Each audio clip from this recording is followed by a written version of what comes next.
ਦੀਆਂ ਖਬਰਾਂ ਵੱਲ ਚੱਲੀਏ ਤੇ ਅੱਜ ਦੀ ਜਿਹੜੀ ਮੇਨ ਨਿਊਜ਼ ਆ ਉਹ ਵਾਸ਼ਿੰਗਟਨ ਸਟੇਟ ਦੇ ਵਿੱਚ ਫਲੱਡਸ ਨੂੰ ਲੈ ਕੇ ਹੈਗੀ ਆ। ਉੱਥੇ ਇੱਕ ਤਰ੍ਹਾਂ ਦੇ ਨਾਲ ਤਬਾਹੀ ਮਚੀ ਹੋਈ ਆ। ਇੰਨੇ ਜ਼ਿਆਦਾ ਜਿਹੜੇ ਫਲੱਡ ਆਏ ਆ ਉਹਦੇ ਨਾਲ ਕੈਨੇਡਾ ਦੇ ਉੱਤੇ ਵੀ ਕਾਫੀ ਅਸਰ ਪੈ ਰਿਹਾ, ਖਾਸ ਕਰਕੇ ਜਿਹੜਾ ਐਵਸਫੋਰਡ ਵਾਲਾ ਏਰੀਆ ਹੈਗਾ।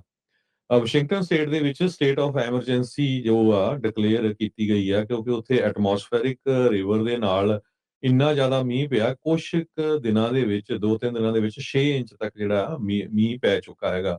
ਸਕੈਗੇਟ ਤੇ ਸੋਹੋਮਿਸ਼ ਜੋ ਦਰਿਆ ਆ, ਉੱਥੇ ਪੂਰੀ ਫਲੱਡਿੰਗ ਇਸ ਵੇਲੇ ਚੱਲ ਰਹੀ ਆ। ਬਹੁਤ ਸਾਰੇ ਲੋਕਾਂ ਨੂੰ ਇਵੈਕੂਏਟ ਕੀਤਾ ਗਿਆ। 1 ਲੱਖ ਤੱਕ ਜੋ ਰੈਜ਼ੀਡੈਂਟਸ ਆ ਉਹਨਾਂ ਨੂੰ ਇਵੈਕੂਏਟ ਕੀਤਾ ਗਿਆ ਹੈਗਾ। ਗਵਰਨਰ ਬੌਬ ਫਰਗੂਸਨ ਜੋ ਆ ਉਹਨਾਂ ਨੇ ਨੈਸ਼ਨਲ ਗਾਰਡਸ ਜੋ ਆ ਉਹ ਐਕਟੀਵੇਟ ਕਰ ਦਿੱਤੇ ਆ ਤੇ 300 ਦੇ ਕਰੀਬ ਸਰਵਿਸ ਮੈਂਬਰਸ ਆਲਰੇਡੀ ਉੱਥੇ ਵਰਕਆਊਟ ਕਰ ਰਹੇ ਹੈਗੇ ਆ। ਗੋ ਨਾਓ ਲੈਵਲ 3 ਇਵੈਕੂਏਸ਼ਨ ਇਸ ਕਾਗੇਟ ਕਾਉਂਟੀ ਜੋ ਆ ਉੱਥੇ ਦੇ ਰੈਜ਼ੀਡੈਂਟਸ ਨੂੰ ਜਿਹੜਾ ਕਿਹਾ ਗਿਆ ਹੈਗਾ। ਇਹ ਜੋ 100 ਸਾਲਾਂ ਦਾ ਫਲੱਡ ਪਲੇਨ ਆ ਉਹਦੇ ਵਿੱਚ ਇਹ ਆਉਂਦਾ ਹੈਗਾ।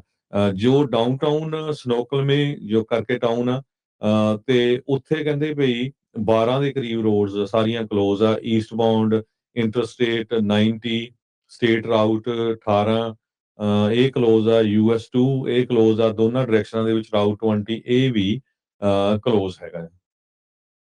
ਜੀ। ਜੀ।